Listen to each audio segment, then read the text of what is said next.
Hey there, IndyCar fans. This is Nathan Brown, your motorsports reporter with the Indianapolis Star, here with Ed Carpenter Racing's Conor Daly for another episode of IndyCar Weekly. Another wild week in IndyCar news. A lot of things to break down here with Conor. But first off, Conor, after your first couple iRacing races, how are you feeling and heading into some sort of racing week here? Well, I definitely prefer real racing to iRacing. It's just something that I hope people can get a laugh out of, people can enjoy. Obviously, it's something to do, something that keeps us engaged, keeps people watching. I'm actually genuinely surprised at how many drivers are doing it. But we have nothing else to do, so it's a really it's a very interesting time in everyone's lives, and yeah, if it's getting everyone involved in sim racing and getting everyone on the internet. It's pretty cool. So hopefully people are enjoying it. I am in no way competing to win. There's no prizes for it at all. But it is a chance for us to interact with people, interact with fans, maybe create some humorous internet clips, which is certainly my goal here. But yeah, if we go racing on the ovals, I'll be in much better shape to compete there, because my setup might handle ovals a little bit easier than the road courses. That's good. Well, we'll dive into a little bit more of that here in a second, but let's get down to the big news of last week, that of course involving the Indianapolis 500, the 104th running that is now going to be run in August. All of those billboards, all of the T-shirts that you've seen around the city and around the state asking if it's May yet. It is not May, but the month that people now will be looking forward to is August. What were some of your initial thoughts when we learned about the schedule change for the biggest race on the calendar for this year? Honestly, it was really weird to look at.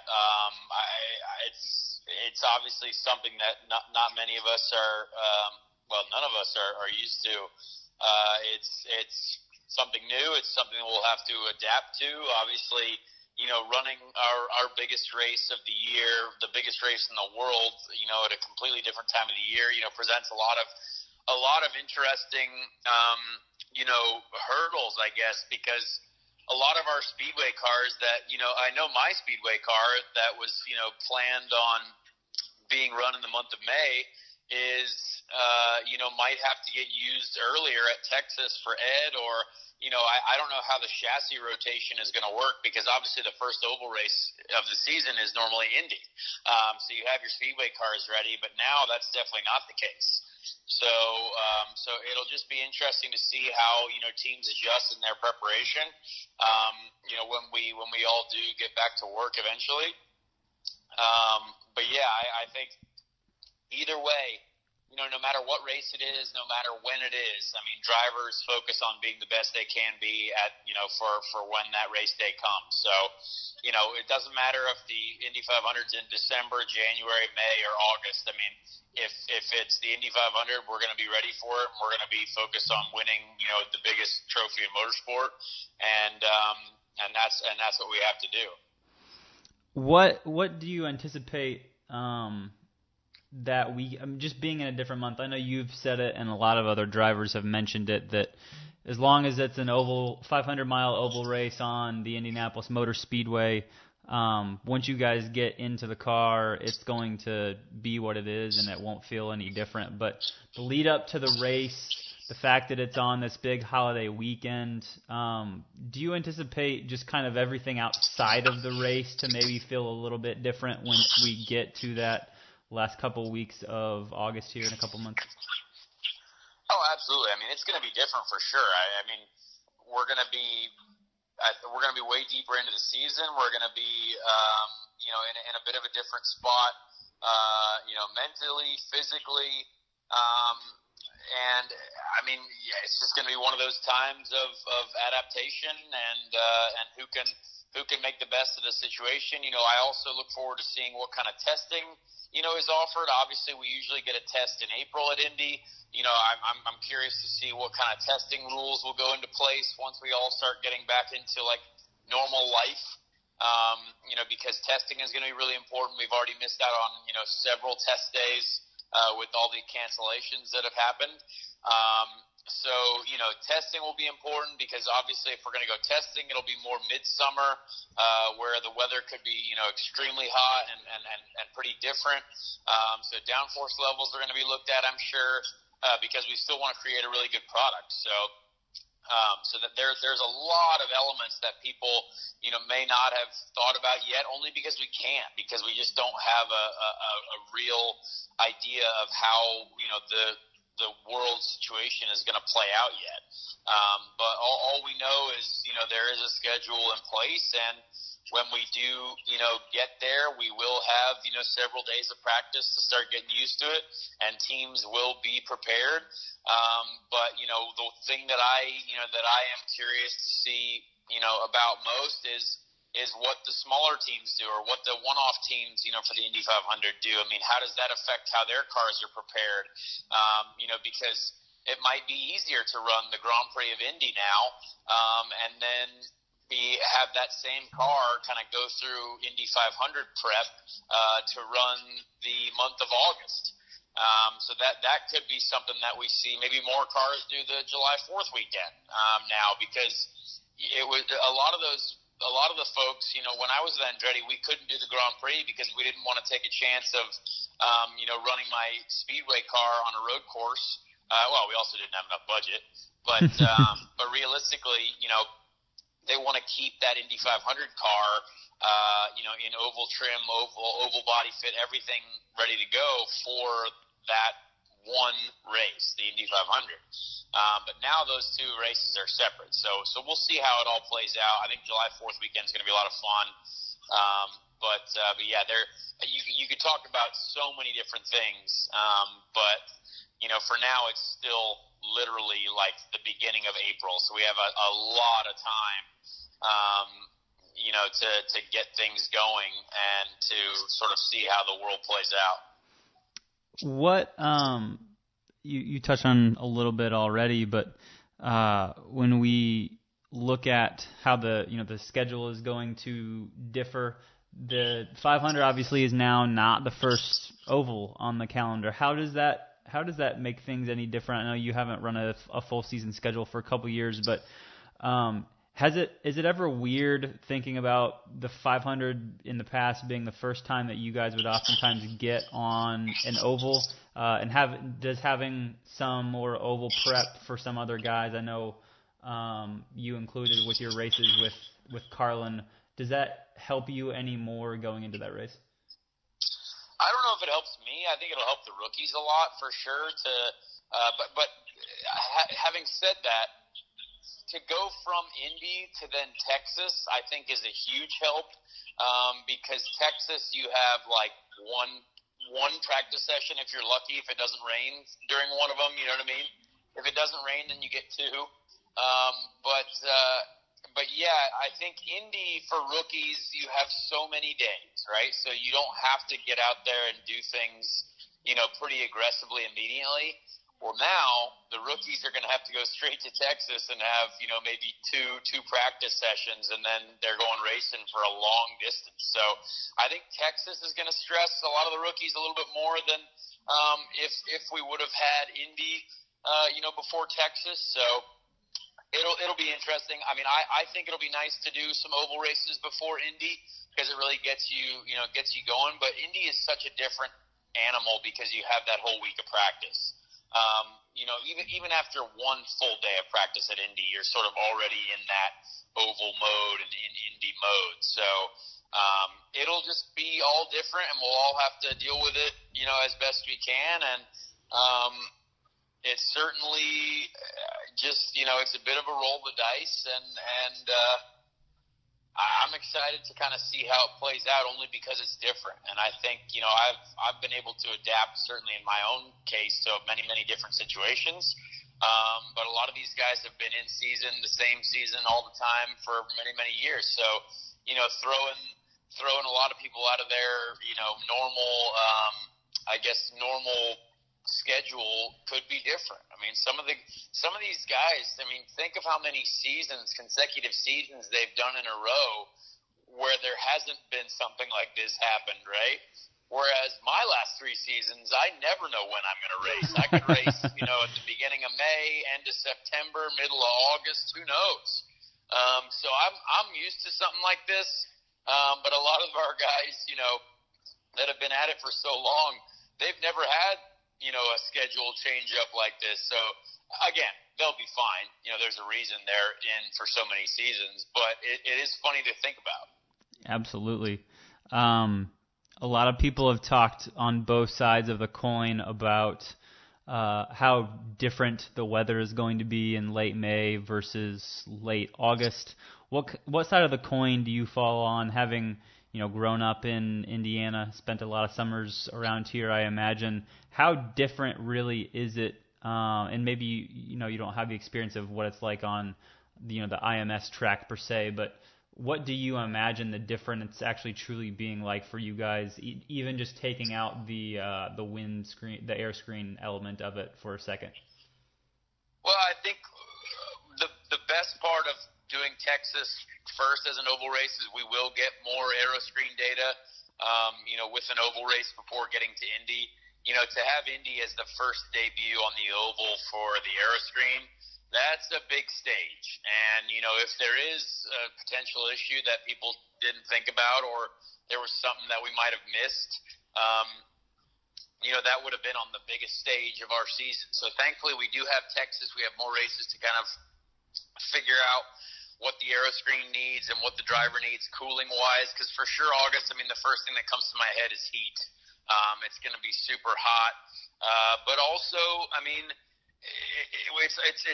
it's hot in May as well. You know what I mean? And 2 years ago, I remember racing at Indy when it was 100 degrees out or something. So it was it can be really hot in May.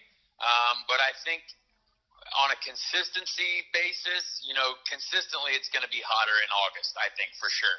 So that'll just be interesting. I think Firestone's going to have to think about it a little bit more. Maybe Firestone does a little bit. Maybe they change up the tire a slight bit after we do some testing in the summer. So we'll see. But I think in general it's going to be hotter. I've been through many Indiana summers. But realistically, it doesn't matter if it's 40 degrees. Well, technically 40 degrees would be too cold. But if it's 50 or 100, we're going to race, right? And that's what we got to do. Mm-hmm. Yeah, I know.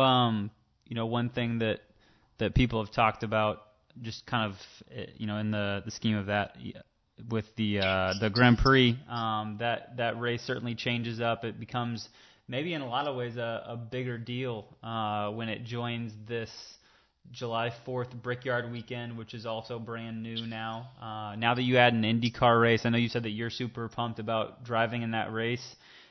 Is there any chance, have you looked into or even just kind of thought about participating in any of those other races that now fall that weekend along with that IndyCar race? Well, everyone thinks about it, but if I thought about races to compete in, I'd be competing in 100 races a year, but it takes a lot more than that, sadly. And I really don't think it would be smart to do more races in one weekend.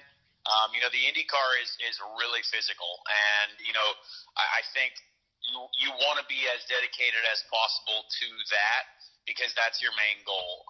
The only reason I would have done the July 4th weekend in Xfinity is, first of all, if we found $100,000 worth of sponsorship, and second of all, because it was an off weekend for us. So I don't think it's realistic for guys to do both. I think it might be more entertaining for a NASCAR guy to go to the IndyCar side, because for them, I don't think that race is as physically difficult.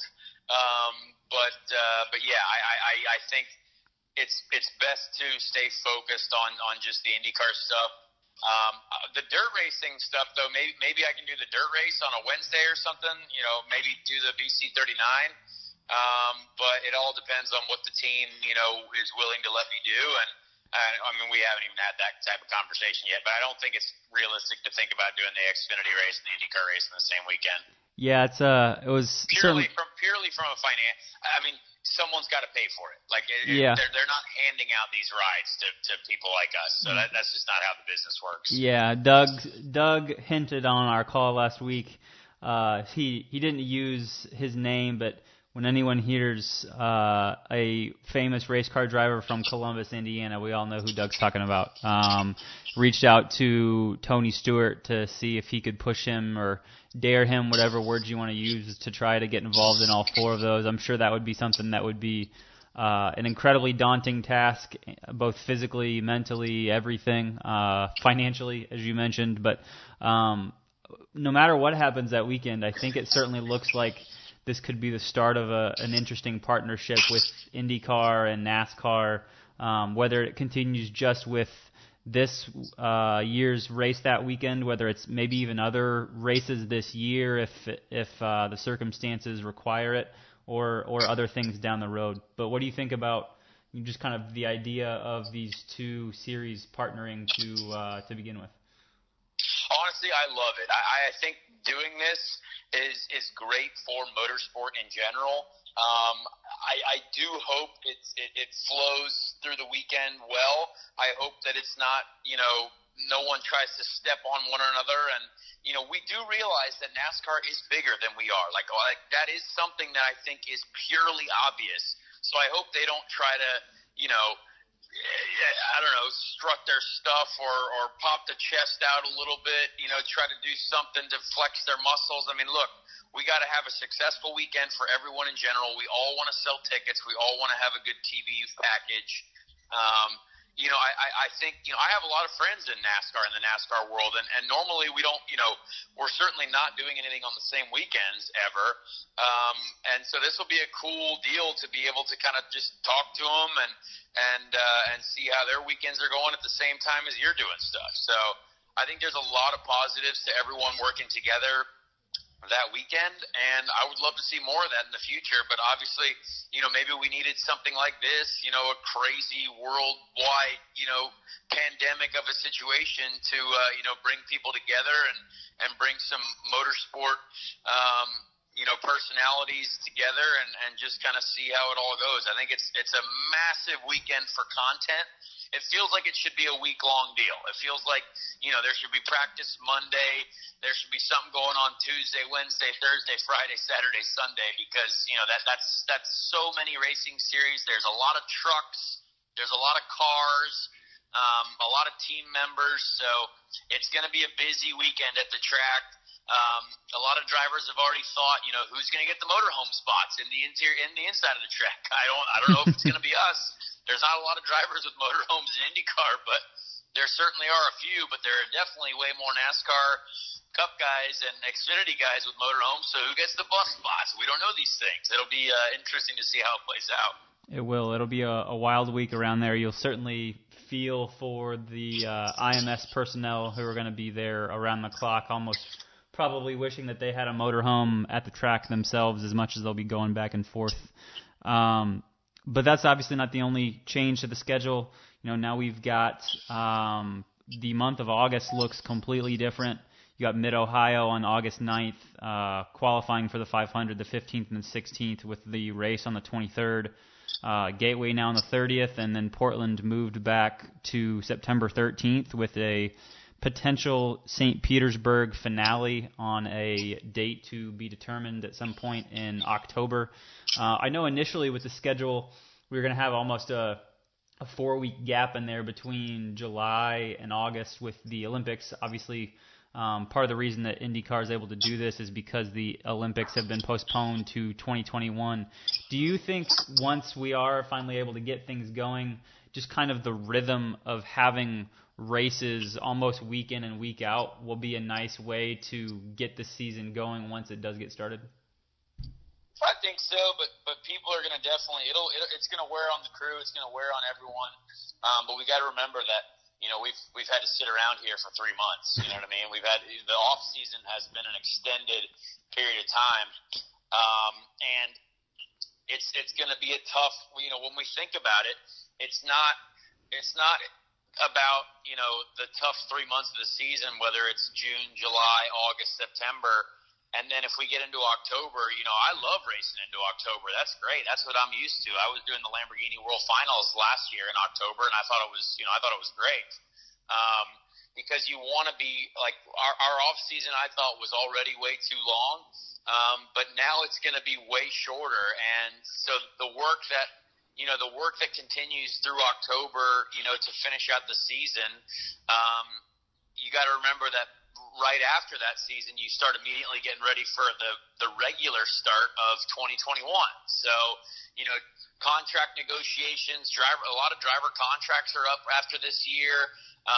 There's going to be a lot of negotiation that has to happen in a really, condensed time period, because I'm sure in February, we'll already be doing media day and doing, preseason training, at, some track somewhere. So, it's going to be really until the end of 2021 where the guys, the crew members and the teams kind of get back to a normal flow of off-season work.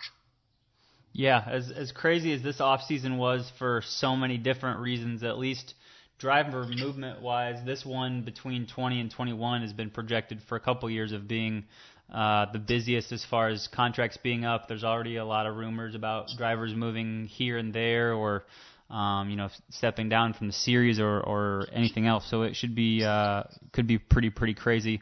Another thing on the 500, when we're talking about temperature concerns, one thing is they haven't actually announced the start time for the 500. So I guess potentially you could have it start, maybe later in the day. Obviously, we don't have lights there. I know a lot of people have been pushing for that, and that's just not something that can be done in a couple months time frame. But maybe you have a chance to start the race a little bit later, maybe able to get away from some of those heat concerns. I know a lot of people really love getting to the track at 5 or 6 in the morning and tailgating and getting right in there, but maybe that's a way to help alleviate some of those heat concerns, to make it feel somewhat more like what you would more so expect in a May race.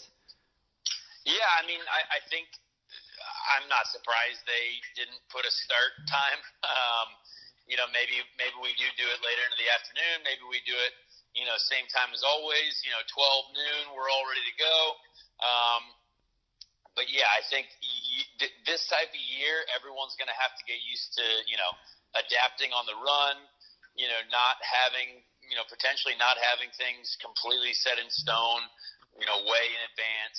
Obviously, we have to for organizational reasons and team preparation reasons. But I think when it comes to start times of the race, when it comes to, TV windows, those are really most important. And we'll just kind of have to go from there and basically just get, 4-hour sponsors, certainly in this current economic disaster.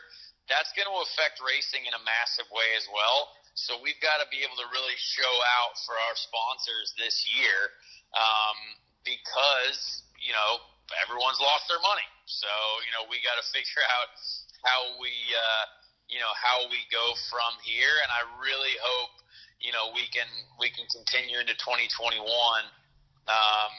with a lot of good momentum and a lot of good things happening. But obviously, the economy right now is being slaughtered, which is such a shame. So we hope that we can show out for our sponsors this year, and for that we need good NBC windows and good NBC time slots, and hopefully we can get those. Yep.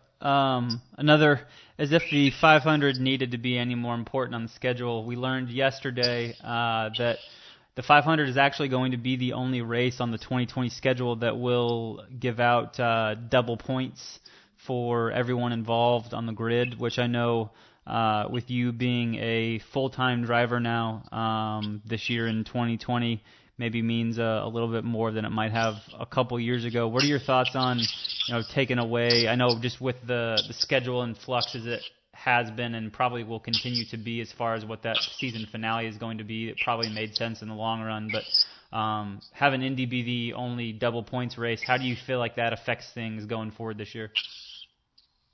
I mean, it's tough to say. I think that's it's fair to make Indy the only double points race because it is the biggest. I've always, in my scenario, a lot of the times that double points finale, I mean, my engine blew up there in 2016 and 2017. It was okay. We finished 10th in the last race of the year. But a lot of it, there's so many things that can go on there that I think it just being a normal race is good. So Indy being double points, yep, we all get that, totally understand. And we'll just go from there. The last race, I'm okay with it being double points, maybe in a scenario when we get back to a normal year. But realistically, I do think that probably Indy is a good one for double points.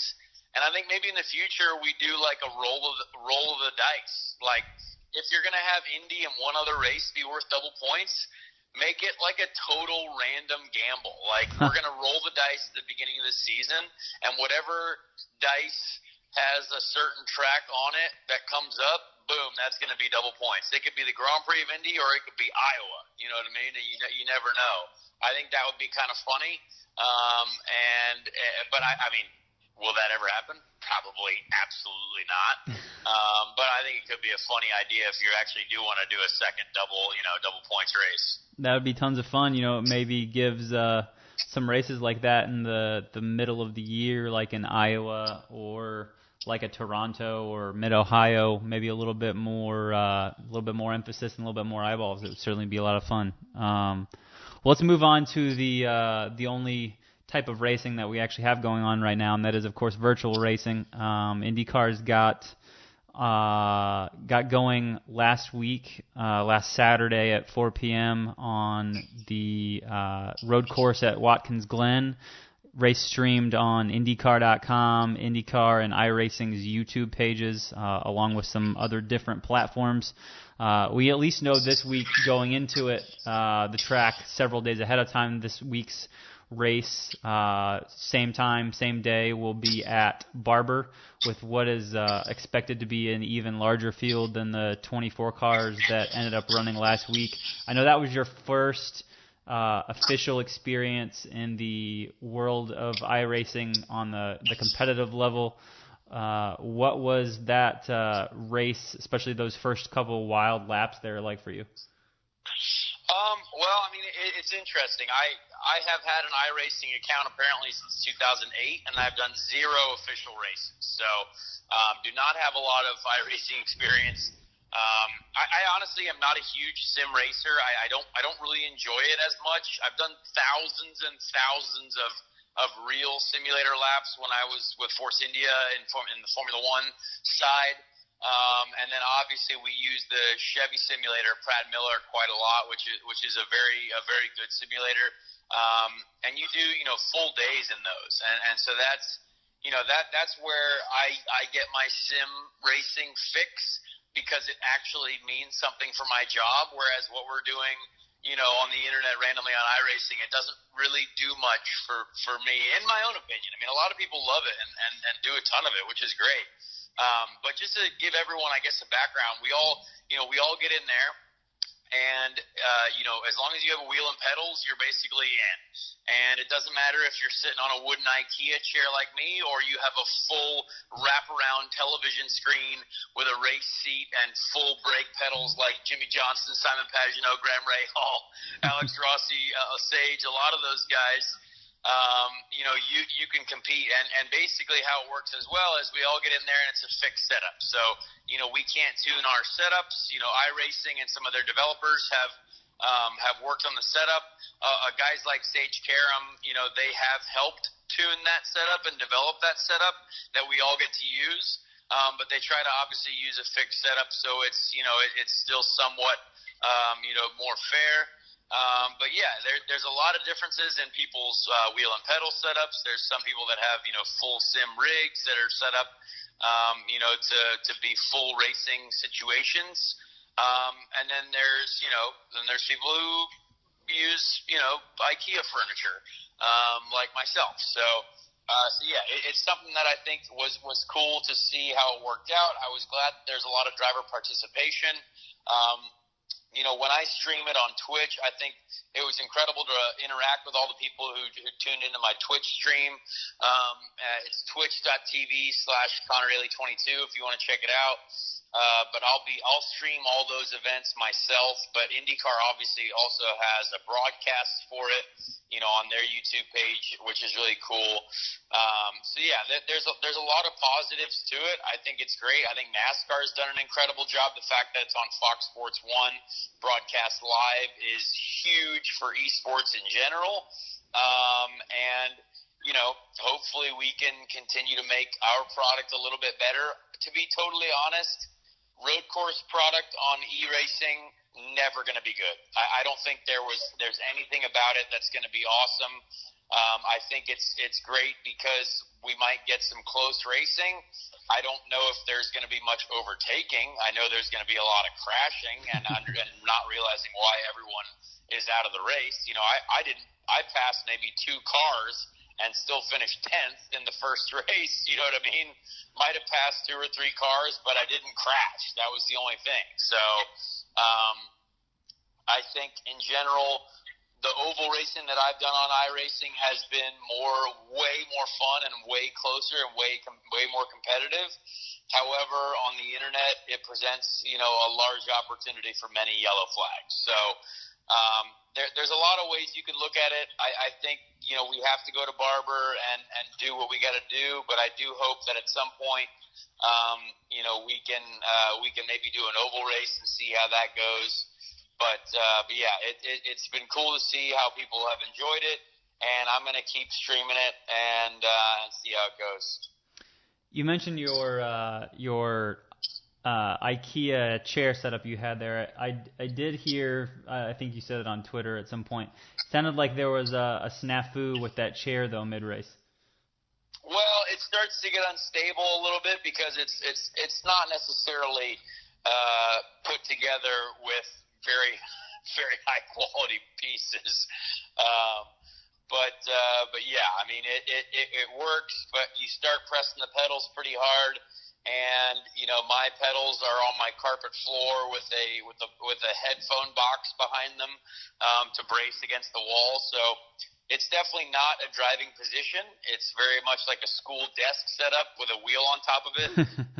But yeah, it is what it is. Again, in no way do I care about my results in the e-sport racing world. I don't think that if you do that, then you just get more frustrated with the current situation than you could possibly be. And that's the last thing I need, is to be more frustrated about not being on a real racetrack.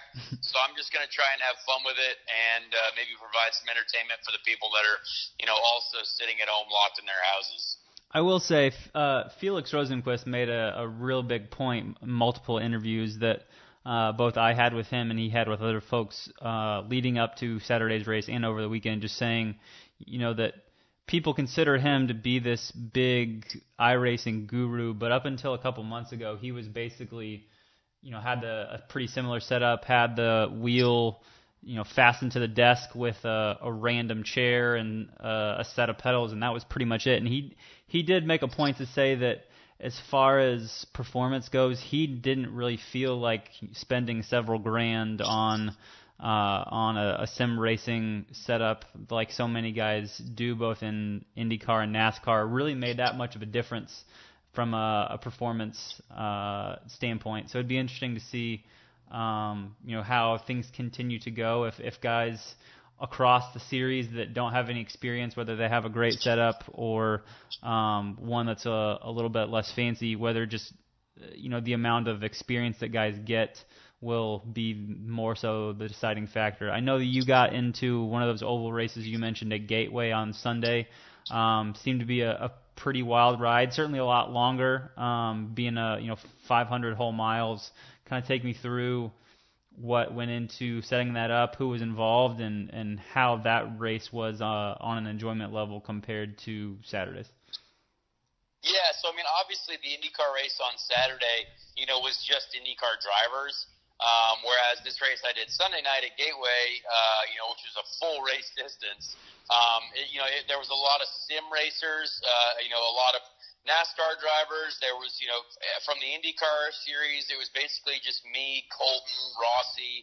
I think Dalton Kellett was in it as well. But there were not many IndyCar guys. Stephen Wilson was in it, I think. But then there was, a couple NASCAR guys. Ron Capps from NHRA, he was in it. But yeah, basically, it's way easier to touch and crash, in oval sim racing because there's no danger element. People throw danger out the window. They don't really care. So it becomes way easier to crash, and there was a lot of crashes. However, when we were green and when people were racing clean, it was a lot of fun, and I did stick it out for the 4 hours, and we finished third, which was fun. But yeah, it's one of those things that it's tough because that track in particular, I know I am quite good at in real life, and still on a sim setup. Yes, it is easier to drive, on the simulator, but you can't feel the track like you can in real life. And, I do think there's a lot that becomes different, on a simulator. But, yeah, it was this elite racing league. We had a great time. I think they're putting on some more races this week, maybe at Indy Oval. And I know I've gotten my boss, Ed Carpenter, into it. He definitely wants to do some oval racing on the simulator to keep himself going. So we'll see how it goes. But as far as the IndyCar branded races, it's only Barber coming up here.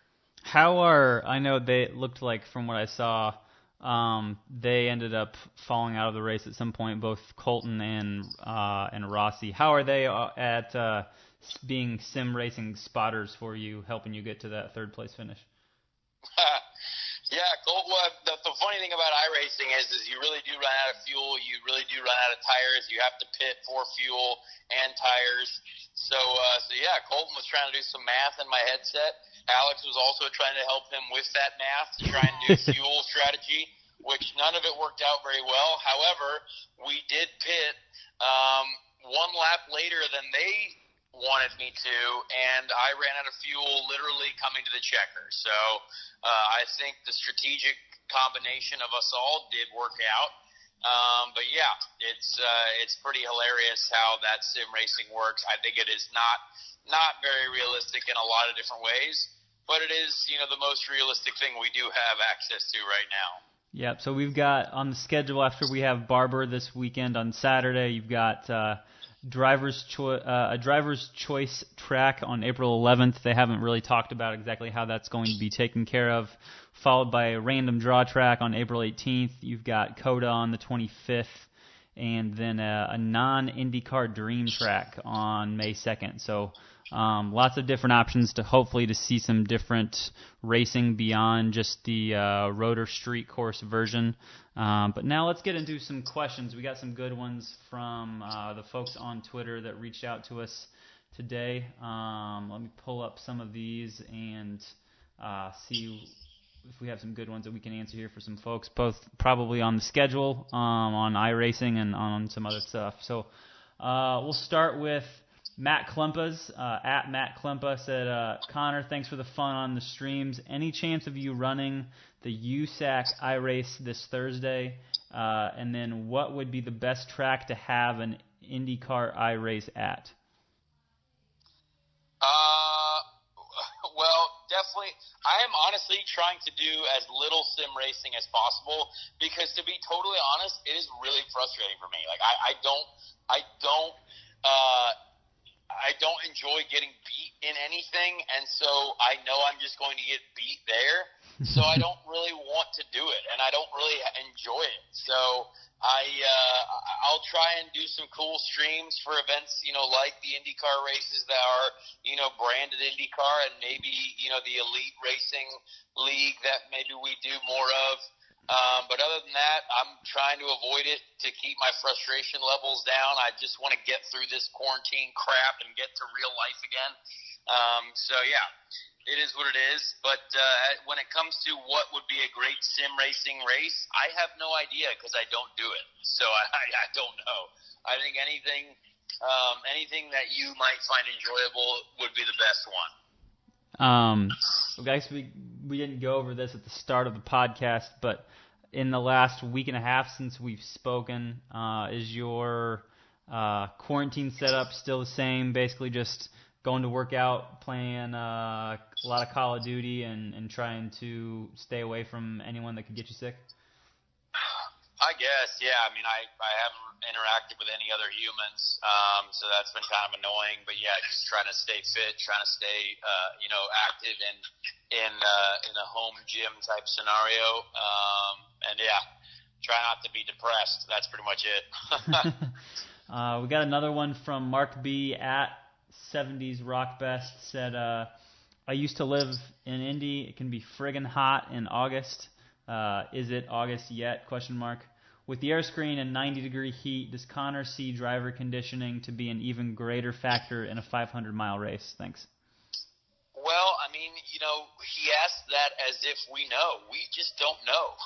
I mean, there has been, I have done 1.3 days in an aeroscreen vehicle, so I don't know what the heat's going to be like. I don't know what that will look like. So thankfully, we've got Detroit, we've got Texas, we've got whatever races come after those to see how the aeroscreen does work in heat, and we've got to take it one weekend at a time still. So it's really unfair to predict how that's going to be because we just simply don't have that information yet. Yep. Another question from Emily at Emily V says, Conor, your Gateway stream was highly entertaining. How would you rate Colton and Alex as spotters and race strategists? I do appreciate the fact that they stuck around. I text them both afterwards saying, hey, you had no reason to stay there after you guys crashed, so I appreciate you guys hanging out. It was hilarious to have them on the mic. I think it's cool to be able to stream that to everyone, kind of our interactions there, which is really cool. And I think we're probably going to do some more of that as well. So it's good to have those guys involved. They're hilarious dudes on the internet and in real life. So it's cool to get that out to the people. I know, Sage and Felix were the big talk of, immediately after the race. Those guys, along with Will, were, up front for pretty much the whole race. But it seemed like, from what I saw, your reactions to particularly the start of the race when we had, I don't even know which car it was, someone just completely flying through the air. You had some really viral reactions on social media. What kind of feedback have you gotten from both folks that you do know and folks that you had never met or spoken with or interacted with on social media since some of those went public? Well, I mean, I think it was funny to see how it went. Get Up, ESPN's show Get Up, they retweeted it. That was pretty cool, I thought. There's a lot of people that I know of on the internet that I don't know in person that interacted with the video, which is hilarious. I mean, that's what this is about. It is supposed to be entertainment. I mean, I love the fact that Sage and Will and Felix and a lot of the other drivers are putting in hours and hours and hours of testing and development. But for me, I mean, I will practice and I will try to do, better than I did at Watkins. But I also know what this is really about. I mean, it's not. There is no trophies. There is no prize. Like I think you got to keep that in mind. People are shouting at each other during the races and getting mad and stuff like that. And it's like, dude, this isn't for anything. Yes, we want to beat each other. We're all competing. And, absolutely, I know Will doesn't want to get beat by anyone, and I know any of those other guys don't want to get beat by anyone. But I like to keep things very realistic. And my goal is to try and show up in real life in Detroit and be ready to win, as those guys will too. But I know for me it's frustrating, to get beat. But I think I'm here to try and create something hilarious and create something that'll last on the internet, because we're living in the internet era. And I think more than anyone, I might understand that, and that's what I'm trying to do. Well, it was funny in the post-race Zoom press conference that we had with the podium guys and then some media that were asking some questions. They initially said that Sage was actually going to get a ring and a trophy, and then they, of course, had to pull back at the end and say, of course, that it was a virtual ring and a virtual trophy. So it kind of just backs up what you were already talking about there. Another one from at Isaac Myers 20. Something I've always wondered about IndyCar. When you're out in the race, how much are you consciously thinking about what you do on the track, and how much is just reactionary based on pure instinct? A lot of what we do is subconscious. You know, your subconscious is trained to react to situations because we've been doing this, you know, for so many years. Your brain is always thinking at a very high level. Yes, absolutely. But a lot of the, you know, reactions to what's going on are just high levels of processing. Our brains, I truly believe, work at a very high level when in the car, but that's also helped by the adrenaline that we're producing. So, you know, that question is hard to explain. I think everyone is different, but for sure, I can tell you a lot of, you know, what you're thinking about on track is also, you know, what your brain has, you know, trained itself to do over the years. You know, a lot of it is what you're telling yourself before, you know, mentally, preparation wise. So yeah, a lot of it is subconscious reaction. None of these, you know, no humans outside of racing, you know, I could tell to do what we do immediately because you just can't physically tell your brain or body to do what we're doing out there, you know, without the years of experience that we have. So it's that would be the most, I think, appropriate answer, at least in a short-term sense. Another a question from Chad Russell at Chad Russell 366. Another question on the iRacing front. Says, Conor, what's the best way to achieve lap time in iRacing that would not work in real life from your experience? That's actually a really funny question because I think there have not been many IndyCar drivers getting on iRacing. You know, certainly in the last couple of years. I know Felix has done a lot of it. I know Sage has done a lot of it. Santino has done a little bit of it. But realistically, I know for the most part, the majority of the field is just now getting onto it.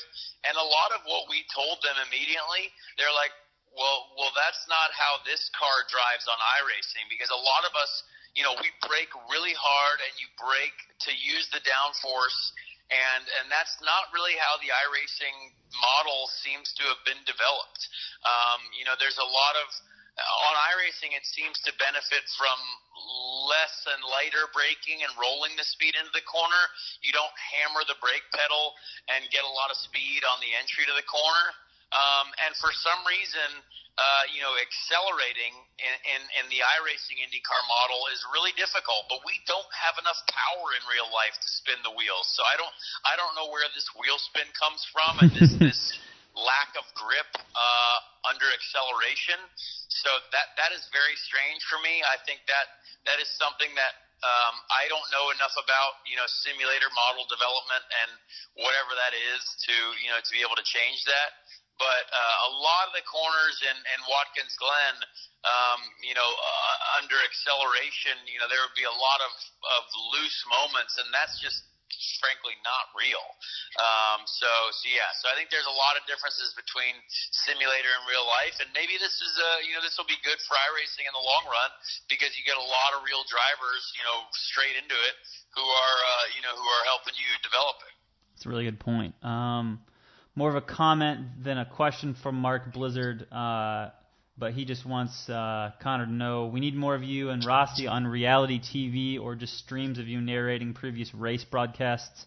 Throw in Colton and it's pure gold. I love hearing how you talk about other drivers during the stream. It totally sounds like every job I have worked at.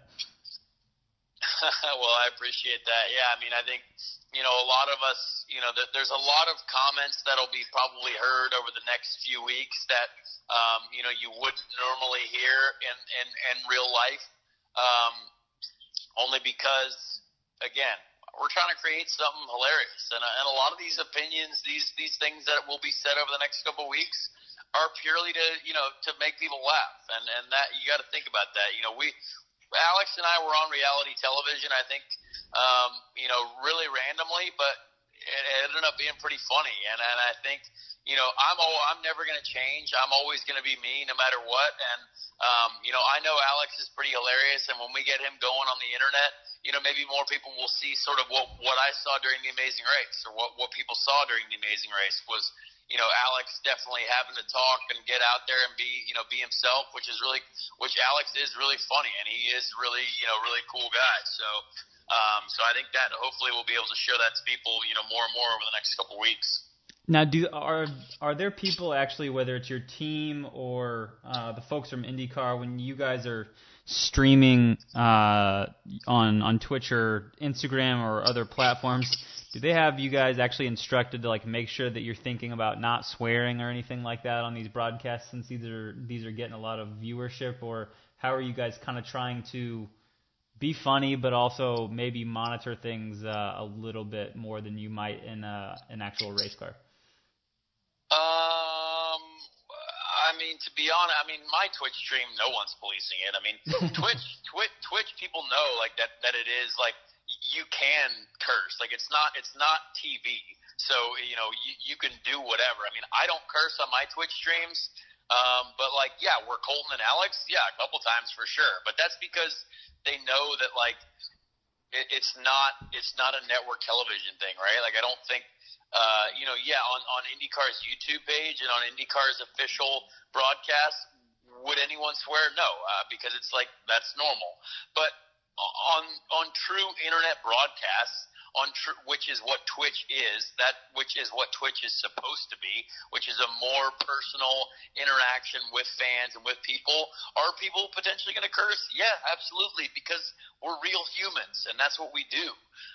And that's what sometimes happens if you're competitive. What happens in an IndyCar race when drivers are in the car? They curse. And I think people know that because it's bleeped out in the in the radio messages that are replayed after the races. So, when we're actually racing, and we're actually racing on iRacing, is there going to be some chatter like that? Absolutely, because guess what? That is what's going to happen in real life too. So I think there was just a driver or two that prompted that, because I think there was someone who did and then actually apologized after it. I'm not sure who it was during the race on Saturday, but it was just kind of a funny moment. Another good one from Megan at Nico904. Conor, do you yell under your helmet like that during actual races too? I think she's probably, I would imagine, referencing the excitement and craziness that you had there in that first lap when, I don't know if it was Tony or Alex, but someone crashed on that first lap and was flying through the air from that race on Saturday.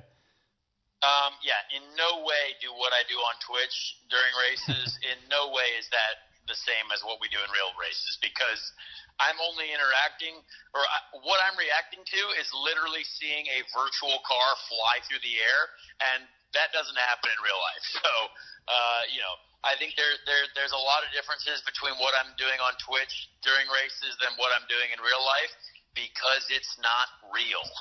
Again, I have to keep encouraging that. It is not real at all, and we're here, and what I'm doing and saying is because I'm reacting to some hilarious things that might actually be going on in virtual world, and that's what you got to remember. So yeah, I might be screaming and reacting and saying hilarious things because that's how I am in real life. I am I try to laugh, I try to react to things in a hilarious manner because that's just what I do. That's just how I was built. And in a race car, though, I'm different because that is my job and that's what I do. So that's the story behind that. Well, I think that looks like all the questions that we got this week. As we've talked about, IndyCar will be back on the virtual track at Barber Saturday at 4 in the afternoon, streamed on IndyCar.com, IndyCar's Facebook Live feed, IndyCar's YouTube page, as well as iRacing on their YouTube stream and I believe their Twitch stream as well. You've also got loads and loads of drivers that are doing their own streams. Let the folks know again, Conor, where people can access your Twitch stream if they want to follow that instead of watching the broadcast or watch it additionally. Yeah, so iRacing streams the race on their Twitch channel, which is a really good way to watch it. But definitely hop around a little bit. I mean, go from Twitch channel to Twitch channel. I've got a Twitch channel. It's twitch.tv/Conor Daly 22, like all my other social media, which is Conor Daly 22. But Sage Karam was streaming it. I know that Scott McLaughlin is streaming on Twitch. As well as, I think Dalton Kellett was getting into it as well. I think Tony Kanaan is going to try and be doing a live stream himself as well because I gave him a webcam to do something like that just yesterday. So I think it might be cool to hop from broadcast to a certain driver's stream, and so check it out. I know Santino's got one as well. I'm not his biggest fan, but that's all right. I think it's cool to at least tell people to go by there and check it out because it's mutual respect, between each driver, and I think it's cool to see how each driver might react to certain situations. So definitely go check those out. Before we go, do you think Sage comes away with another win this weekend on Saturday? You think Felix takes it, or should we be watching for someone else? Yeah, Sage is going to win by a mile or crash. Sounds about right. That's pretty much it. He made it. He was really, really close there toward the end of that race. Almost got in an accident when Kyle Kirkwood spun right in front of him when he was trying to make a pass on his lapped car. So that was almost a big accident by not his own fault. So we'll see if something like that makes the end of this race really, really exciting, or if guys kind of drive away from the field, Sage and Felix and maybe someone else. So that'll do it for us here at IndyCar Weekly. I'm Nathan Brown with the Indianapolis Star. He's Conor Daly. And thanks for tuning in. Be sure to check out IndyStar.com for all the latest IndyCar news, and we will talk to you again soon.